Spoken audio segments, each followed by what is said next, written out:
Ladies and gentlemen, welcome to the content patch for the 1st of July 2015. My name is TotalBiscuit with today's gaming news and comment. Coming up in the show, Shigeru Miyamoto comments on why he believes that the Wii U isn't doing particularly well, Apple reinstates Civil War games onto the App Store, and Mojang has announced that Scrolls will be shutting down. All this in the OC Remix track of the day is coming your way right about now. In an interview with Fortune.com, Shigeru Miyamoto of Nintendo commented on the issue of Wii U's fairly lackluster sales figures. At the moment, the Wii U has sold about 9.5 million units, according to Nintendo, which actually makes it the slowest-selling system in the company's history. When asked as to why he thought that would be, Mr. Miyamoto commented that he felt that people never really understood the concept behind the Wii U and what they were trying to do. I think, he said, the assumption is that we were trying to create a game machine and a tablet, and really, what we're trying to do is create a game system that gives you tablet-like functionality for controlling that system and give you two screens that would allow different people in the living room to play in different ways. Unfortunately, he said, because tablets at the time were adding more and more functionality and becoming more and more prominent, this system and this approach didn't really mesh well with the period in which we released it. It's an interesting comment, honestly. It is nice to see Nintendo be somewhat frank, although I'm not entirely convinced by the reasoning when it comes to this. I think that he does touch on a good point, the idea that people didn't really understand the concept. But I am not 100% sure that his comment on why is correct. I don't think people were necessarily confused about the tablet functionality. I think that they had difficulty seeing the point behind it. I recall the marketing lead up to the Wii, and I was actually working at a game store at the time, so we were being force-fed this stuff, and we were regurgitating it to customers on a daily basis. And when it came to that machine, it was motion control all the time, all the way. That was the only thing you ever discussed with pretty much anybody. And that only intensified as coverage of the system prior to release started to go on. This system was marketed heavily on things like daytime television shows, and it ended up being exposed to people that wouldn't necessarily be exposed in such a way to a games machine, and it was exposed in a way that was actually attractive to those people. We're talking about older people, we're also talking about stay-at-home parents. Those are the sort of people that actually saw the marketing for this and saw this system in action, and what they saw was motion control and the idea of a very physical gaming experience that was immediately familiar, something that they could understand. There was nothing complicated about the notion of, say, bowling with a Wiimote, or golfing in particular. I think it was golf that really hit it home with a lot of males in particular. A lot of dads saw this as wow, I can kind of do a golf game and I'm actually swinging what is essentially a virtual golf club. It's a lot easier to understand than using a controller and a power bar and things like that. It was something that bridged the gap that has been, I think, keeping a lot of people away from gaming, which is the disconnect between the user interface and what's going on screen. And why is there a disconnect? Mostly because things like keyboard and mouse and controller are inherently unfamiliar. You need to learn how to use those things. And for people like us, people that grew up with games, it's a non-issue. But for people that didn't, it's actually surprisingly difficult. And what you'll often find is that those people, when they do get into gaming, they're getting into things like racing games or flight simulators, and they're using things like steering wheels and flight yokes to do it. Because, of course, a racing wheel is familiar to somebody that drives a car. But if you want to drive a car with a controller, that actually takes a little bit more effort. You've got to learn that, and that's a barrier for a lot of people. That's why I think the Wii was so successful, because it just got rid of that barrier entirely. It used the motion control to get rid of the barrier. Now, that's not to say that didn't have its disadvantages. There were plenty of games that people complained about when it came to the controls. I mean, Skyward Sword is a prime example. A lot of people didn't like the controls for Skyward Sword because they were very motion-focused. There were complaints about first-person shooters on that system, which is interesting because I actually liked first-person shooters on that system. I remember playing Red Steel 2. Let's not even talk about the original Red Steel. That was a disappointment. But Red Steel 2 was a surprisingly good shooter, and it worked really well with the controller. It actually got to the point where I ended up buying a PlayStation Move for my PS3 at the time so that I could play Killzone 3, and I actually really enjoyed it. And this is coming from somebody that absolutely will not play FPS on console because controller is just awful in comparison to keyboard and mouse. The Wii's controller and the PlayStation Move, interestingly enough, provided an experience which was more keyboard and mouse-like for me, so I actually had quite a good time playing those games on console, more so than I ever would have had with a regular controller. So it's interesting to see that both at the very casual end and actually the very hardcore end, you actually do get a reasonable amount of interest in those systems. But then you've got to move on to the Wii U and think, was any of that there? Absolutely not. Was any of that casual interest there? No.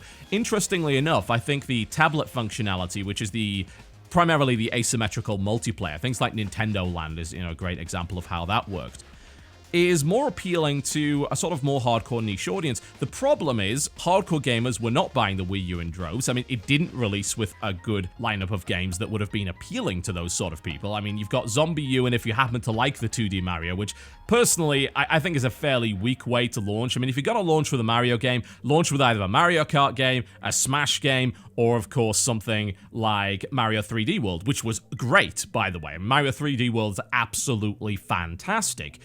But it came a little bit too late. It didn't have that strong out-of-the-gate performance for the more hardcore gamers, and it didn't have the appeal that the Wii had for the casual gamers, because that tablet is a difficult concept to grasp. The idea of asymmetric multiplayer is interesting to people that already kind of know about multiplayer games.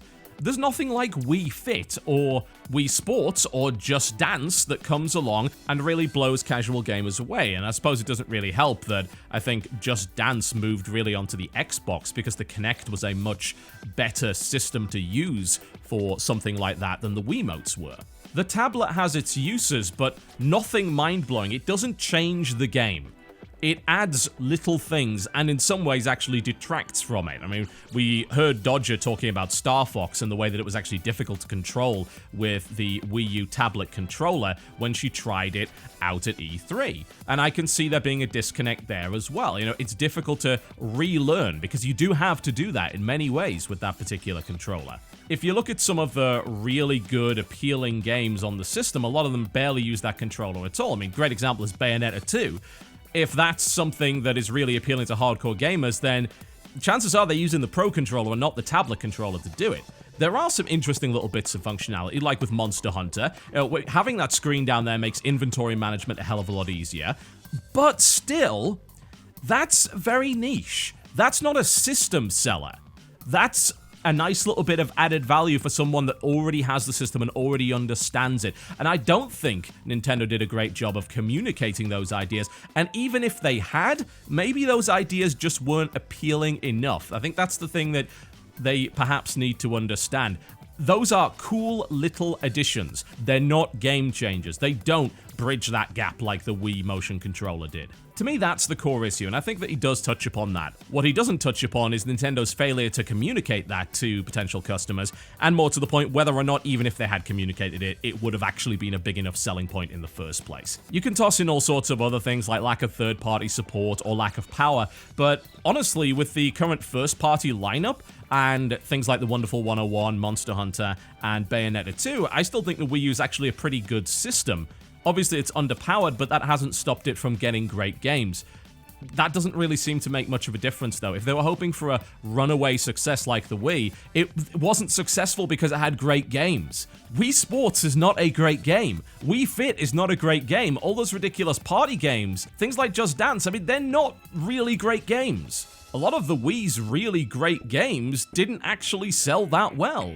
And that didn't matter because it wasn't being bought for that. It was being bought to go bowling with, to play tennis with, to do boxing with, or to do yoga with. For perhaps the first time in history, Nintendo managed to, en masse, sell a console to people that didn't usually play games. And the Wii U was the opposite of that. And the problem is, if you're going to make something that's the opposite of that, you've got to make sure that it's got the great third-party support, and it actually has the power to appeal to hardcore gamers. And it just doesn't have either of those things. It's a shame, really, because if I were to say to someone, should you buy a Wii U now, I'd actually say yes, it's got enough good games to justify it. But I think it is too late in the lifespan for that to actually work out anymore. It's just going to keep falling further and further behind at this point. But there you go, a learning experience for the NX, I hope, for Nintendo there.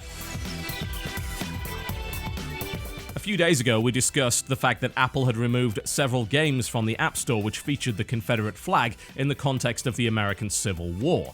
Now, these games have managed to make their way back onto the App Store, and Apple has, quote, since clarified, unquote, that developers may not feature the Confederate flag in screenshots and in the app icon. As a result, games like Civil War 1863 are back on the App Store with slightly changed icons. Initially, Civil War 1863 featured what appeared to be a general on horseback waving a United States flag, and faded into the background was a Confederate battle flag opposed to the Stars and Stripes. It was faded into the background of the actual icon. The new icon features only the Stars and Stripes, so apparently that is okay. This also means that games like Ultimate General Gettysburg have managed to make their way back onto the App Store after, quote, several late-night phone calls with Apple, according to Game Labs, the developer. Oh my god. Apple, what are you even doing? I'm glad that they backtracked because developers were getting screwed completely without reason. Absolutely unjustifiable as far as I'm concerned.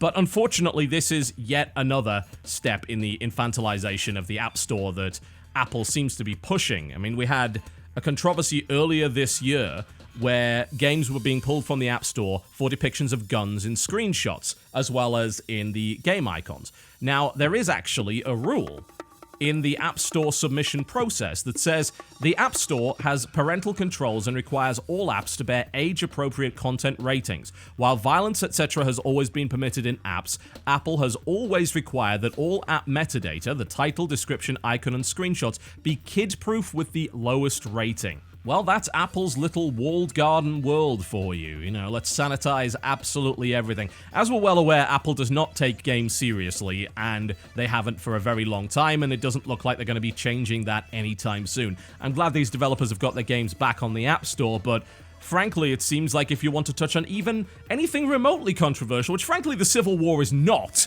in any way controversial, but if you want to go anywhere close to that, then you're putting your livelihood at risk, because you're putting it in the hands of Apple, who can pull it for no reason. What I object to the most is that this came with no warning. This was shoot first, ask questions later, and did Apple really believe that they were going to get in trouble for this? You know, did they think there was going to be any negative PR associated with this whatsoever? Absolutely not. I think it's absolute nonsense to suggest that there would have been any negative PR if they hadn't pulled those games right then and there. They could have warned the developers. They could have asked for changes to the icons and changes to the screenshots, and they have every right to do so, of course. You know, it is their store. They can do all of this stuff for any reason, but ultimately we are talking about the livelihoods of developers here, and they're putting them in the hands of a company that doesn't treat games in the same way that it treats movies and books.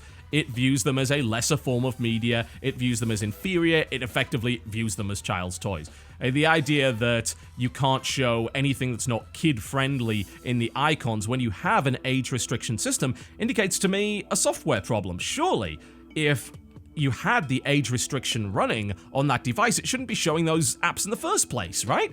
I mean, why is that not the case? I don't really know, but it is nonsensical, there's no doubt about that. And as I've said many times before, and as I will say to the idiots that were applauding this particular action from Apple, I'm sorry, but historical depiction is not endorsement by any stretch of the imagination. This is no victory for race relations in our society. This is a distraction. Nobody won here. Apple didn't win because they got a bunch of negative PR from people that were pissed off. Developers didn't win because they had their stuff pulled from sale. And frankly, common sense didn't win because this is bloody ridiculous. And finally, Mojang has announced that they're winding down updates and development for their card game Scrolls. They announced that Echoes will be the last major content update for Scrolls, and they won't be adding features or sets from now on, although they will apparently be keeping a close eye on the game balance. As to when the servers will continue to run till, they said at least until July the 1st, 2016. According to Mojang, the game has reached a point where it can no longer sustain continuous development. Well, that's something of a shame, I've got to say. I did enjoy Scrolls when it first came out, and it had kind of a full year to really get going before Hearthstone came along and just stomped on absolutely everything else. And the funny thing is that Scrolls isn't anything like Hearthstone. I mean, it's barely a collectible card game in and of itself. It's more of a collectible strategy game. You play it on a grid. It is more like playing a turn-based strategy title than it is playing something like Hearthstone, which is a watered-down version of the WoW TCG. But I really do feel like Mojang could have put a hell of a lot more behind this. I mean, Mojang is a company that was made of money thanks to Minecraft, and how much marketing did they really put behind Scrolls? By no means as much as Blizzard put behind Hearthstone, there's no real doubt about that one. I know that they're still a little indie company, but they're a little indie company that had a hell of a lot of success, and unfortunately they didn't manage to translate it into a second follow-up success, and maybe that will be the curse of Mojang. It's certainly possible. The main problem that I had with that game is that it takes a long time to actually finish a game. I mean, you saw me play. I had videos that were like 50 minutes of one match. It was kind of ridiculous. And I think that if they'd managed to maybe cut that down a little bit, it would have got a lot more attention, it would have retained players more at the point. I think that initial success in the beta probably got killed off by the game length. And for me in particular, as someone that didn't have a lot of time to play, not being able to get a lot of games in a day didn't help, and not being able to get cards at a rapid rate didn't help, because I would have preferred to just be able to buy the cards if I didn't have the ability to play enough to get them. And Scrolls very much had this idea that it didn't want to be pay to win, and that was good for people that were willing to put a lot of time in, but it wasn't so good for people that didn't have a lot of time. I think perhaps the biggest barrier, though, was the fact that Scrolls actually cost money to play in the first place. When you got into the Scrolls beta, you had to drop $20, and while the game has nowhere near as many microtransactions as something like Hearthstone does, the barrier to entry was there, whereas Hearthstone really does not have one. It wouldn't at all surprise me if the slow release on mobile devices, as well as the fact that the game length makes playing on a mobile device certainly less pleasant, contributed significantly to the game's lack of popularity. It is a shame. It really is. I mean, if you want to play a game that's similar to Scrolls, then you can play the Might and Magic Duel Champions title, which is still going reasonably strong and has actually had a lot of expansions and is a free-to-play game. But it is sad to see, because Scrolls was actually pretty good. Alright folks, that wraps me up. Thank you very much for watching the content patch, but before I go, I'd like to give you the OC Remix track of the day. Taken from the CEO 2015 Champion album, available for free on ocremix.org. We've got Jeff Matthews' The Last Kill, which is a medley remix of themes from the original Killer Instinct, as well as various stages including Glacius, Orchid, Saberwolf, and Cinder. You can download the album for free in the description below this video, and I'll see you next time.